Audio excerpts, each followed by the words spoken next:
Resolveu! Flamengo fecha negócio em 8 milhões de dólares. Boto viaja para selar acordo. Você que tá aí, dá aquela moral de sempre, se inscreva no canal, meu querido. Botão aqui embaixo, se inscreva no canal, aciona o sino da notificação, deixa o teu like. Se inscreveu, acionou o sino, deixou o like. De verdade se inscreveu? Então toca aí, meu parceiro, minha parceira. Tocou, então vem comigo, Brunegro. Vamos às notícias do Flamengo. Não poderia iniciar o vídeo de forma diferente. Hoje é aniversário do Galinho de Quintino, Zico, o maior ídolo da história do Flamengo. Feliz aniversário, Zico, completando aí 72 anos de muita saúde, né, de muito futebol jogado pelo Flamengo, vários e vários títulos conquistados, Libertadores de 81, Mundial de 81, entre tantas outras taças. Parabéns, Zico, que Deus te abençoe e que você possa ter muitos outros aniversários e anos de vida ainda para desfrutar. Vambora, dá aniversário pro Zico aí, minha rapaziada, no comentário. O dia a dia do Flamengo segundou, meu parceiro e minha parceira rubro-negra, dia 3 de março, o Flamengo só joga daqui a 5 dias, no próximo sábado, dia 5 de março, diante da equipe do Vasco, jogo da volta, e os atletas seguem de folga do CT Ninho do Urubu. A representação do elenco rubro-negro está marcada para amanhã, na terça-feira, né, dia 4 de março, né? Vamos ver qual vai ser as estratégias aí, qual serão as estratégias do técnico Felipe Luiz para esse jogo da volta, que acredito que o Flamengo não vai ter muita dificuldade para avançar. Inclusive, deve ter a volta de jogadores aí, né, como o De La Cruz, que não jogou por conta do gramado sintético, mas estava relacionado, estava no banco de reservas. As ausências de Everton, Cebolinha e Michael devem continuar sendo sentidas aí ao longo da semana. Vamos ver como é que vai ser o treinamento. Inclusive, para o meio da semana, na quarta-feira, na quinta-feira, ao que tudo indica, segundo fonte do clube, deve ser liberado um novo treino para que a imprensa vá ao CT Ninho do Urubu, tenha uma entrevista coletiva e também tenha um treinamento. Lógico, treinamento vai ter, mas deve ser liberado para a imprensa novamente, para a imprensa fazer o seu trabalho, registrar ali situações, ver quem vai ao campo, quem não foi ao campo, trazer informação, logicamente, para o torcedor rubro-negro, beleza? Rapaz, Fluminense já passou. Fluminense já passou. Eu achei até que o Volta Redonda colocaria mais dificuldade nesse confronto diante da equipe do Fluminense. Entretanto, o Fluminense varreu o Volta Redonda. O Canóbio, o uruguaio, fez 2 gols, o Jonares fez um golaço de perna canhota, ninguém marca também no Volta Redonda, e depois o Cano finalizou com o 4º gol. Estava assistindo essa partida aqui em casa, e já está definido possível adversário do Flamengo para a final. Só não vou falar que o Flamengo já está na final, que aí sim vai parecer uma soberba, aquilo, vamos manter o pé no chão, mas eu acho que o Flamengo vai passar sem maior dificuldade, e eu já falei isso, né? Já tinha dito isso antes do jogo. Caramba, Pedrão, você é um grande... sabe, você prevê o futuro. Você tá vendo no futuro. Como é que fala quem vê? O vidente, Pedrão. Lógico que não, né? Qualquer pessoa, né, sabe que o elenco do Flamengo tem melhores peças que o elenco do Vasco. Agora, contra o Fluminense, o Flamengo vai ter mais dificuldades. Disso vocês podem ter certeza. O único time, né, que o Felipe Luiz ainda não venceu do futebol carioca, dos grandes, é o Fluminense. E não só isso. O Fluminense, ele faz a mesma coisa que que o Vasco tentou fazer nesse primeiro jogo, mas não conseguiu fazer no segundo tempo. Eles baixam a porrada, reclamam o tempo todo, Mano Menezes, e o Flamengo já tem que começar a ficar ligado nisso. Aliás, se confirmar o Fla-Flu, sempre é Fla-Flu a final do Campeonato Carioca desde 2020, né? A única que se diferenciou foi a do ano passado, quando o Flamengo encarou a equipe do Nova Iguaçu e eliminou o Fluminense nas semifinais. Inclusive, o Renan Moura traz a informação que nos bastidores não está descartada uma mudança de local na segunda semifinal do Campeonato Carioca entre Volta Redonda e Fluminense. A partida inicialmente seria mandada no Raulinho de Oliveira. O Volta Redonda recebeu uma proposta para mandar a partida no Maracanã, né? Eles iam ganhar uma cota boa para mandar esse jogo no Maracanã, não quiseram para exercer o mando de campo lá no Raulinho de Oliveira, mas depois de tomar de 4-0, né? Pô, já perdemos mesmo, vamos mandar no Maracanã e ganhar uma vantajosa cota aí na renda do jogo, né? Enfim, vamos ver como é que vai ficar essa situação. É o filipismo. Felipe Luiz chega a 21 jogos sem derrota no comando técnico do Flamengo. Impressionante. A última e única derrota do Felipe Luiz no momento foi contra o Fluminense no dia 17 de outubro de 2024 pelo Brasileirão. Ao todo foram 25 jogos, 17 vitórias, 7 empates, uma derrota, que foi essa, 3 títulos, a Copa do Brasil, Supercopa e Taça Guanabara. Então vai ter esse recheio, né? A final do Campeonato Carioca. Não acho que o Mano Menezes tenha algo de especial que ele consegue parar o Felipe Luiz, até porque ele tem uma vitória no início do trabalho do Felipe Luiz. O Felipe Luiz ainda um trabalho embrionário ali, que ele vinha fazendo no Flamengo. E o outro foi empate. O Flamengo não jogou nada naquele jogo, né? Que foi às 4h30 da tarde, um sol danado. O Fluminense também não jogou nada, né? Não teve nenhuma chance clara de gol. Foi um jogo horroroso, né? O que deve ser diferente, né? Porque a final deve ser ali 6, 7 horas da noite, mais ou menos. Tá resolvendo os dias ainda, mas devem acontecer aí no dia 12 e no dia 15, ou no dia 12 e no dia 16, porque no dia 20 já entra a seleção brasileira em campo por conta da data FIFA, e no dia 25 tem data FIFA, né? Lógico, as coisas ficam ali interligadas. Jogo dia 20, jogo dia 25 contra a Argentina, dia 20 contra a Colômbia, dia 26 jogadores que aos montes serão convocados pelo Uruguai, pelo Chile, pelo Brasil, pelo Equador, que é o caso do Gonçalo Plata. Dia 26 eles retornam, né, para treinar, descansar durante 3 dias aí para enfrentar o Internacional no dia 29, beleza? Aliás, se a gente elogia o Felipe Luiz, tem que elogiar, além do sistema defensivo do Flamengo, o Agustín Rossi também, porque o Flamengo segue sem sofrer gols pelo Campeonato Carioca desde que chegou o Agustín Rossi, o goleiro. O goleiro já disputou 17 jogos na competição, somando 1.650 minutos invicto. Olha isso. O Flamengo terá no máximo mais 3 jogos nesta edição do Campeonato Carioca. E Rossi pode estender ainda mais a sua marca. No ano passado ele ultrapassou até o Plasma como goleiro que ficou mais minutos, mais jogos seguidos sem ser vazado. Foi no Carioca, e depois tem a Libertadores da América. E no primeiro jogo da Libertadores, que foi entre as finais do Carioca, contra o Milionários, o Flamengo vai lá e toma gol. Aí você tá vendo como é que o Carioca é fraco, Pedrão? É fraco, realmente. Tirando os grandes ali, é fraco. Não tem que ser parâmetro, mas o Flamengo tá jogando bem.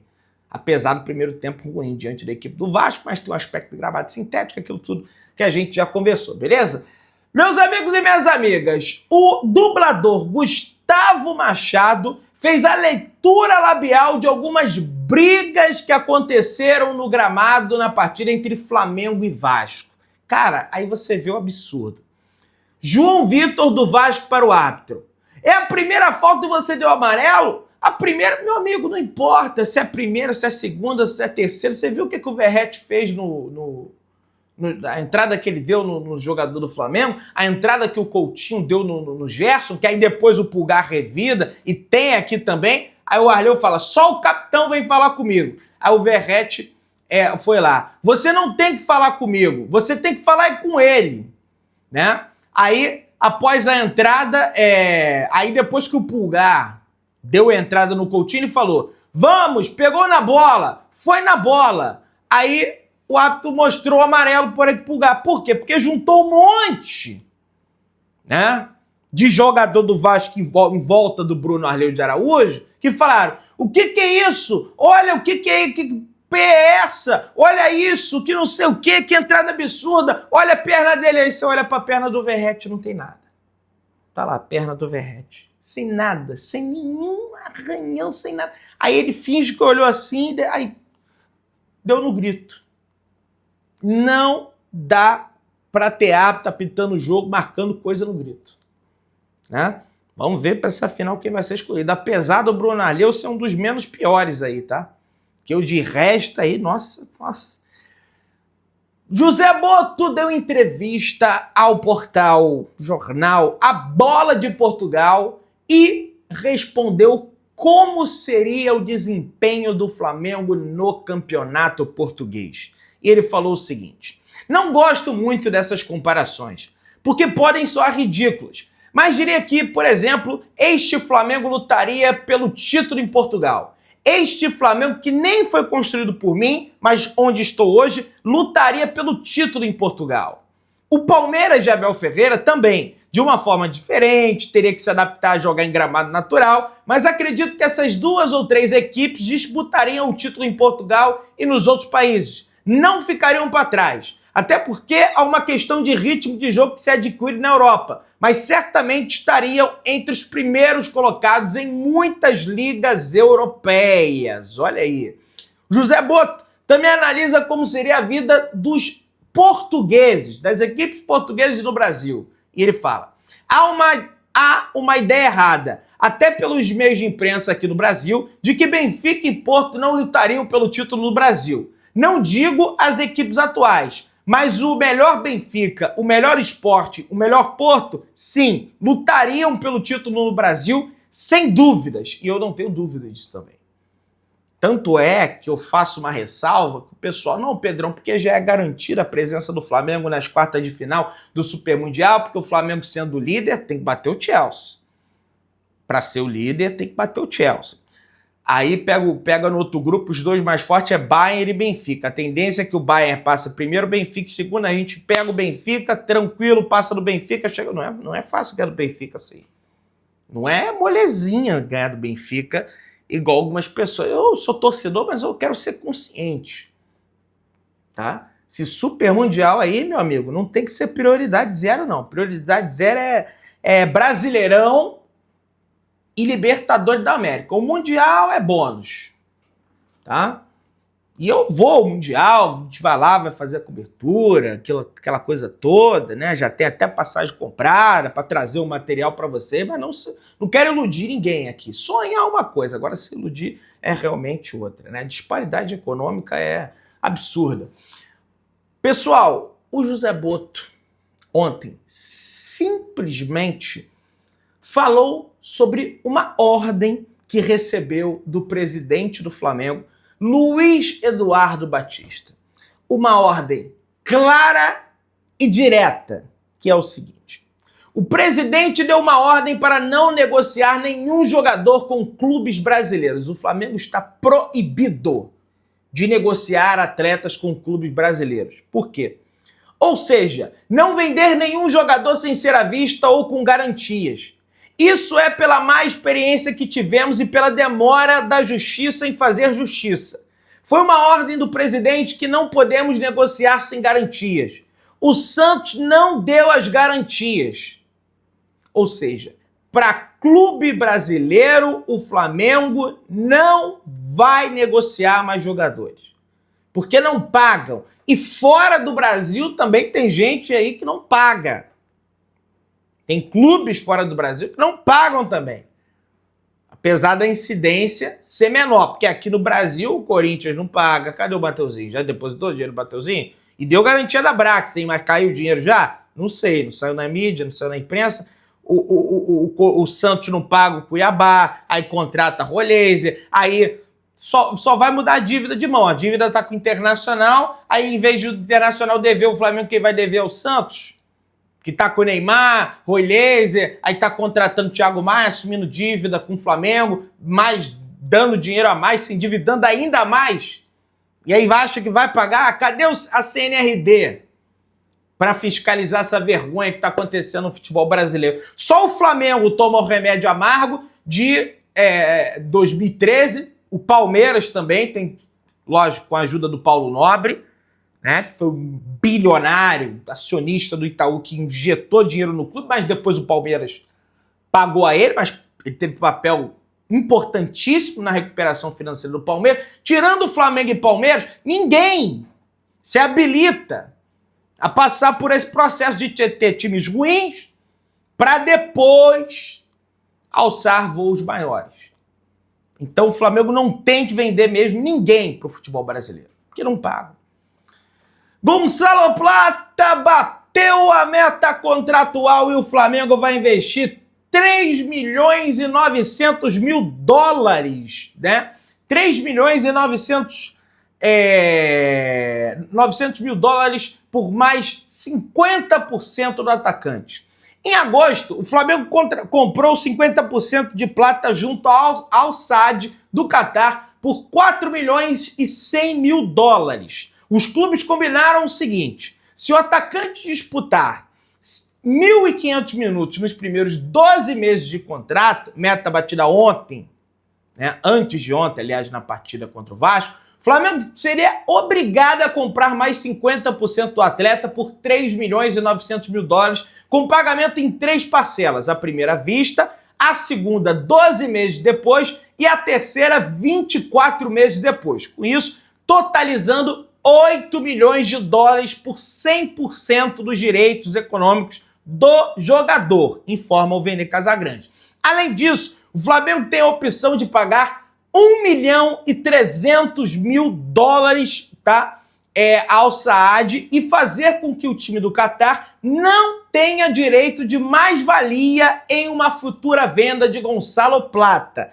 Ou seja, resumindo, o Flamengo vai gastar ao todo na operação, caso opte por tirar a mais-valia, se o Flamengo vender o Gonçalo Plata, o Flamengo vai gastar ao todo 9 milhões e 300 mil dólares, cerca de 52 milhões de reais, acabando de quitar em 2027 por 100% de um jogador titular da seleção equatoriana, titular do Flamengo hoje também, por mais que o Felipe Luiz ele varia bastante o time, né, por conta desse início de temporada, e daqui a pouco vai jogo quarto domingo, e só tem 24 anos de idade e com poder de revenda, né? Existe a possibilidade de revender porque é um jogador jovem, tá?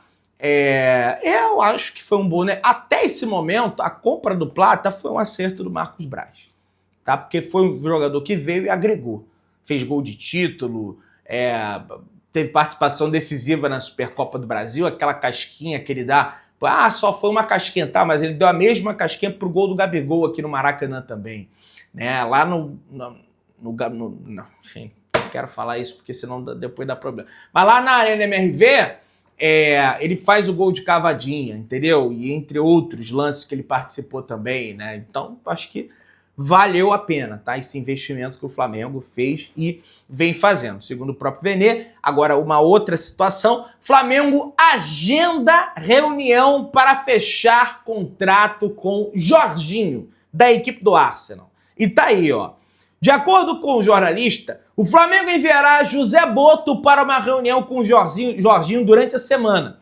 O time rubro-negro terá conversas com o staff, a equipe do atleta, para que o ítalo brasileiro feche o vínculo que está encaminhado e apresenta sinais positivos de ambas as partes. Jorginho tem contrato com o Arsenal até junho desse ano e já deu ok para o Flamengo.